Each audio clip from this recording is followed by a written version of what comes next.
ये तस्वीर उस पल की है जिसका इंतजार इस पिता ने 480 दिनों तक किया। वो दिन जब उनकी बेटी घर लौटेगी। लेकिन क्या उस इंतजार का अंत हुआ? इजराइल और हमास के बीच इस जंग ने ना जाने कितने मासूम फंसे। उनमें से कई अपने घरों से दूर बंधक बनकर जीने को मजबूर हो चुके थे। और इसी संघर्ष के बीच हुआ एक बड़ा युद्ध विराम समझौता। एक ऐसा समझौता जिसने 480 दिनों से बंदी 4 इजरायली महिला सैनिकों की रिहाई का रास्ता खोला। हमास की कैद से 7 अक्टूबर 2023 को नहल ओज आर्मी बेस से अगवा की गई लीरी अलबागा, डेनिला ग्लोबोआ, करीना एरिवा और नामा लेवी को शनिवार को रिहा किया जाएगा। ये चारों महिला सैनिक हमास के कब्जे में 480 दिनों तक रहीं। 7 अक्टूबर 2023 का वो दिन जब हमास के आतंकियों ने इजराइल पर हमला किया और इन सैनिकों को बंधक बना लिया।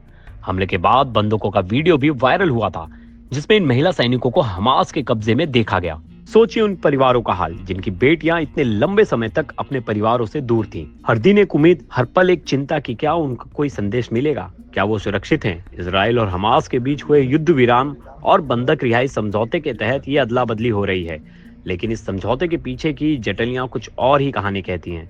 हमास ने शुक्रवार को उन इजरायली बंधकों का नाम जारी किया जिन्हें रिहा किया जाएगा। इनमें से एक नाम है 21 साल की एगेम बर्गर का, जो बंधक में शामिल थी, लेकिन उसका नाम रिहाई किए जाने वालों की सूची में नहीं है।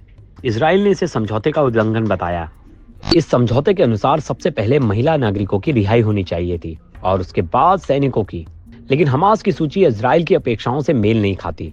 समझौते को बचाने के लिए इजराइल ने अंत में इस सूची को मान लिया। लेकिन इस रिहाई में केवल महिला सैनिक ही नहीं बल्कि 2 महिला नागरिक भी शामिल हैं, जिन्हें 23 अन्य बंधकों के साथ छोड़ा जाएगा। इनमें से एक अरबल अयूद और सीरी सेब्रलमैन नाम की 2 महिला नागरिक भी बंधक में शामिल हैं। अरबल फिलहाल फिलिस्तीनी इस्लामिक जिहाद के कब्जे में मानी जा रही हैं और उसकी रिहाई में तकनीकी मुश्किलें सामने आ रही हैं। 480 दिनों के बाद मिलने की उम्मीद के बीच ये परिवार अपनी बेटियों का इंतजार कर रहे हैं। पर क्या इस रिहाई का मतलब केवल 4 महिलाओं की वापसी है या फिर इस जंग के और भी गहरे जख्म हैं जिनके भरने में वक्त लगेगा? इजराइल और हमास के बीच ये जंग एक और पन्ना खोल चुकी है। लेकिन क्या इस संघर्ष का कोई अंत नजर आ रहा है या फिर ये दर्द सिर्फ बढ़ता जाएगा? ब्यूरो रिपोर्ट, क्राइम तक।